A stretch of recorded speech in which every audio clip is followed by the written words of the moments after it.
Let's talk about transformers. So we previously talked about predictors, models that make predictions. Let's talk about models that are meant to apply some sort of transformation on our data set.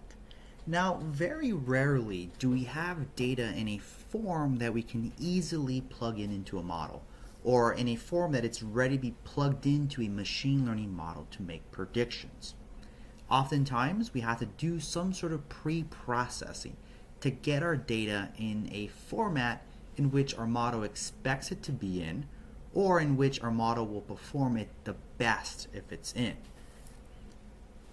We'll see some examples of that. When we're working with a machine learning workflow, what I like to do that helps me understand the entire process is to sketch it out. I'll do that right there. So let's say we have, here comes some sort of raw data set, I'll call it simply X, and let's say we need to apply some sort of transformation on it.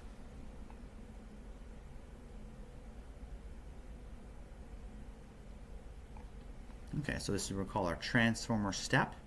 Then afterwards, I'm going to call what comes out of it X of t for transformation, and then from there we can pass it into some sort of predictor. And then what comes out from the predictor, if we use the predict method, is some sort of predictions. We'll call that y hat, refer to predictions. So this is a previous step that our data needs to run through before going to the predictor. Now, some common transformations is something called, we need to sometimes scale our data. We're working with the housing price data, the median home price for each census block. We have different characteristics like the population, the number of bedrooms, things like that. And you can understand that the population, the values for the population, are going to range from a different scale, are going to exist in a different scale compared to the number of bedrooms. Probably per census block, maybe 100 to 1,000, maybe 10,000 people per census block. I guess it depends on how small these census blocks are, but definitely those values are at a different scale, different range compared to the number of bedrooms. They'll probably scale anywhere from 1 to 10. In some machine learning models, in order for them to work at its peak, all those features need to be rescaled to have a very similar scale, or a scale that's that are easily comparable. In other words, can we rescale our data set, which might range from anywhere from 0 to 10,000 to range from -1 to 1, and have it roughly have the same scale across all our features, across all our columns. That's a very typical thing we need to do when we use some of these models. Because it's a very typical thing to do, scikit-learn is going to provide us a transformer to apply this transformation.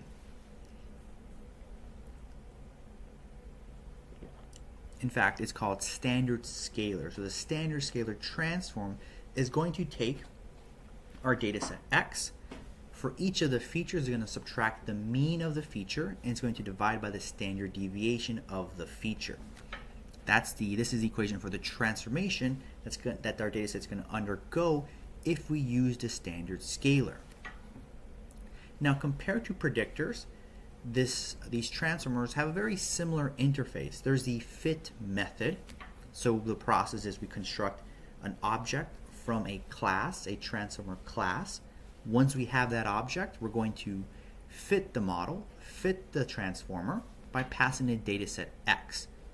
Notice anything different when we invoke the fit method compared to when we invoke the fit method with the predictors?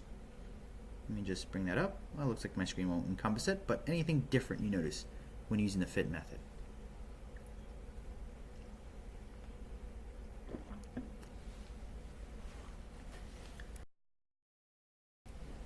When we use the fit method for a predictor, we have to pass X and Y, right? We pass the data set X along with the labels Y so we can undergo supervised training, supervised learning. But when we use a transformer, we don't pass the Y's. We simply pass the data set because they're meant more for a transformation on a data set, regardless of what the labels are. Once we fit the model, if we want to apply the transformation on a data set, instead of calling the predict method, we will call the transform method. So the transform method is similar to the predict method in the sense that in order for you to use the transform method, you have to first fit the transformer object. Just like with the predictors, you have to fit it before you can invoke predict. Same thing here, you have to fit the model before you use it to apply some sort of transformation. In fact, you can do both steps all at once. There's a method called fit_transform, and that will apply the fitting process followed by the transformation process all within one call. So I'm just gonna reduce the lines of code if you prefer, or you can go ahead and use just fit and then transform very discreetly if that helps, that it makes more sense for you. But keep in mind you do have this method called fit and transform, which would do all the things, both those steps simultaneously. Not simultaneously, but one after the other. Alright, so let's go ahead and see. Let's go ahead and use the standard scalar transformer. This is just one transformer that we have. There are others we'll discuss later. We'll discuss other transformers that are useful for building a machine learning workflow, but this is one you're going to use quite often called standard scalar. So let's go ahead and create an object. Let's create the scalar object from the class standard scalar that we imported. Let's go ahead and fit it, call the fit method. So now our scalar has been fit. Then once we have our scalar object, let's go ahead and apply a transformation on our dataset X. So we call the transform method, we pass X, and we get back X of t, our transform data set.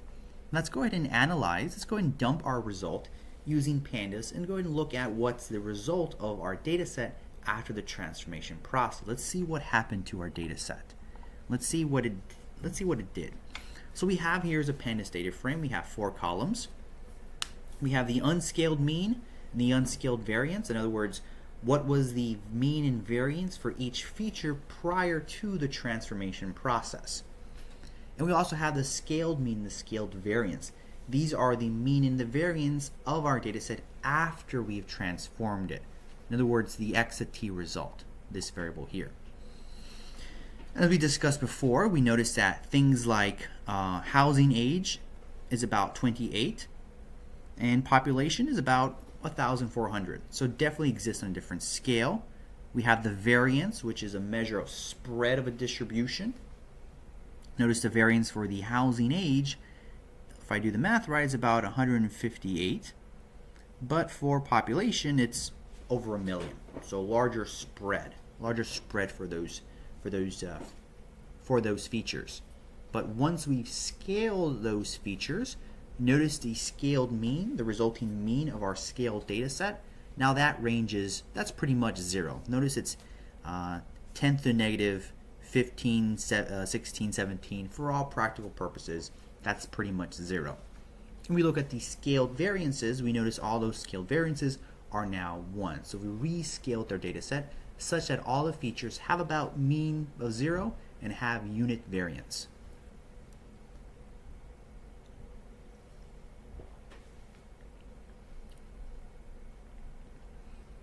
We'll have plenty of practice with working with transformers later on. Now let's talk about pipelines. So let's go back to this analysis here. We have a very simple workflow. Here comes data. We transform the data set, and then we train a predictor with that transformed data set. Now, there might be other problems that we're working on that are more complicated, more steps involved, more transformation processes, perhaps other forms of data coming in that have to undergo its own separate transformation process, so our workflow gets a little complicated, a bit hairy, more things we have to keep track of. Now, it'd be very nice if we can go ahead and encapsulate this entire workflow into one estimator that does all this thing automatically, does all those steps automatically for us in a very simple interface. In other words, is there a way I can go ahead and encapsulate these two steps? Knowing that any data that comes in first needs to be transformed and then use that transformed data set on the predictor. We can achieve that using scikit-learn is going to provide us something called pipelines. Pipelines are a class where we can encapsulate multiple sequential steps of a machine learning workflow, going from point A to point B, all in one package estimator. Let's go actually see an example of this. So let's say our workflow is we have to first, let me just erase this here. So we have a multiple step workflow. We have our data here. Here comes our data. We have to first, we're going to scale our data. So it's a transformer. And then we're going to add polynomial features to our data set. In other words, let's say we have a variable, x of 1. Through the transformation, we can add additional features like x1 to the first power, x2 squared, x1 squared, things like that. Add polynomial powers for our features. That's what this poly step will do, what we want this transformer to do. Since it's applying a transformation on our data set, modifying our data set, it's a transformer. And let's say the last step here, kind of running out of space. The size of the boxes don't mean anything, so don't worry about that. We have a predictor, just say pred, some sort of machine learning model to make predictions. And out comes out our predicted values, which I'm going to call y hat. So in order for us to use this workflow, we got to take our data set. We have to create the scalar, fit and transform. Out comes out x of t. And then take that x of t, create a polynomial feature transformer, fit it with the transform data set. Out comes out the twice transformed data set and call it x of t and t. And then train our model, our predictor, on x of t of t. So we have to keep track of all those distinct steps. Further, if we're given another data set that we want to make predictions on, we got to make sure that we first scale it at the polynomial features and then use it to make predictions. We have to keep track of all those steps if we want to make predictions on that new data set. Remember, this model here, notice it is going to be trained on the twice transformed data set. So if you want to make predictions using the model, any new data that comes in has to undergo this same workflow, this same pipeline, this same sets of transformations to get the data for our predictor. So hopefully you're seeing now a very important reason why it'd be very nice if I can just encapsulate all this into one estimator.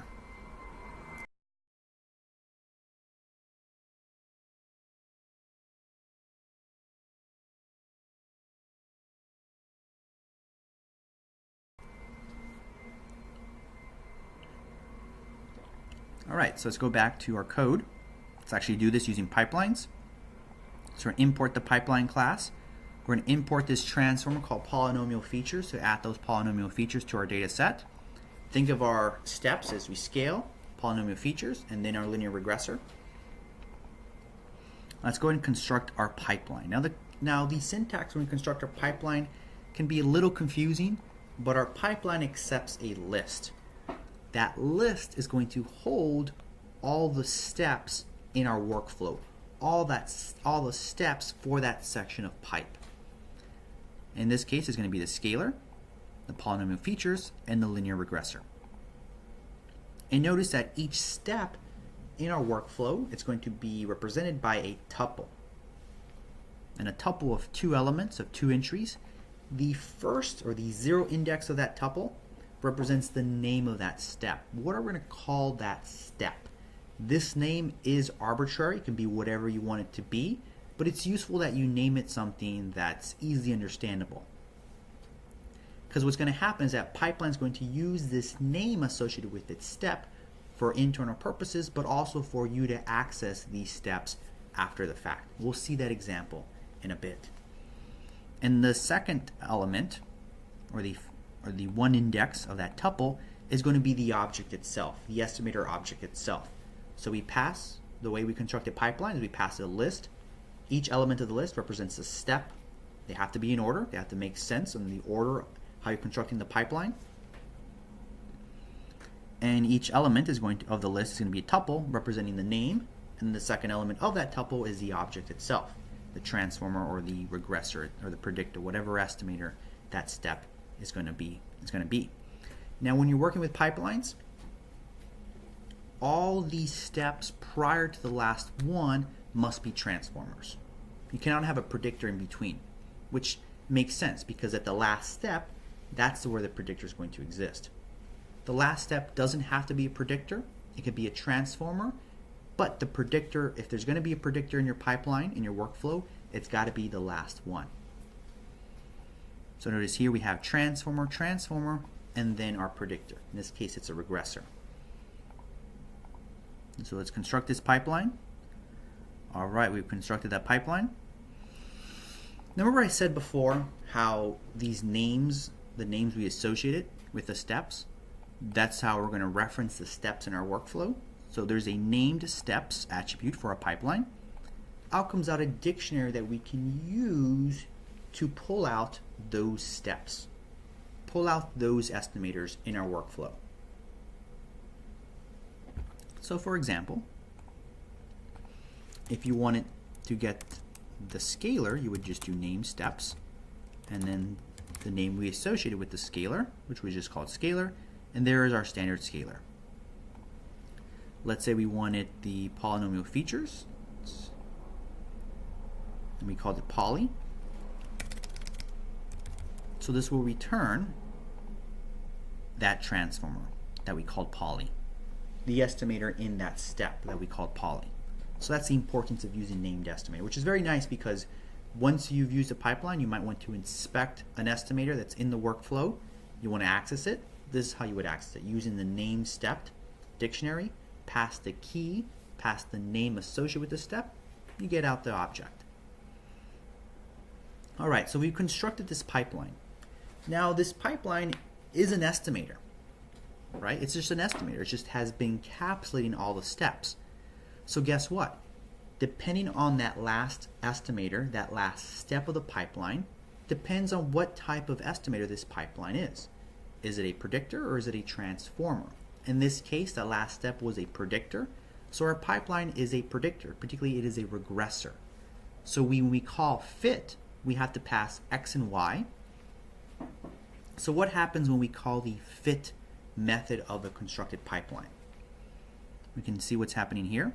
So what's going to happen is that it's going to take our scalar that we defined. So this is happening all internally. So this is not what you wouldn't have to write this out, but you can think of this as what's happening all internally in the pipeline. You would have to do this manually if you weren't using pipelines. You would take the scalar, call fit and transform on X. Out comes out a transform dataset, X of t. It's going to take that X of t. It's going to pass it to the fit and transform of the next step, in this case poly. Then we redefine that name X of t. Then that twice transform dataset, that gets passed to the fit method of our linear regressor. Now there's a typo here. There should really be, I just noticed that right now, there should be a Y there. Which makes sense because if we have a predictor, when we call the fit method, we have to pass two arguments. We have to pass the dataset, the feature matrix, as well as the label vectors. So sorry about that, just make that correction there. So now we fit the model, we fit the regressor using the twice transform data set. So if we have a new sets of observations that we want to make predictions on, when we call the predict method of the pipeline, it's going to undergo this plumbing automatically. In other words, it's going to take X, it's going to pass it to the scalar object, going to call transform. It's going to transform it, pass it to the poly, it's going to transform it once again, and then take that final transformation and pass it to the predict method of that final step. So this is all done. We would have to do this manually if we didn't use pipelines, but if we're using pipelines, that's all done for us automatically. So that's all happening underneath the hood when you call the fit on X and Y. So it's going to fit our pipeline. Once we fit our pipeline, let's go ahead and call the predict method. So that's going to happen right there. Call the predict method on X. So it's going to make those predictions for all the observations in X. Let's go ahead and print that out. There's our score. Notice when we can also have the score method of our pipeline. Similar thing's going to happen. It's going to take X, it's going to pass it through all the steps, and then finally make a prediction on X and compare it with the true values and deliver a score. So notice now we can have a very complicated workflow, a very complicated machine workflow just by adding all these steps in our pipeline. We don't have to keep track of all the individual estimators, all the different steps. Makes things a lot easier.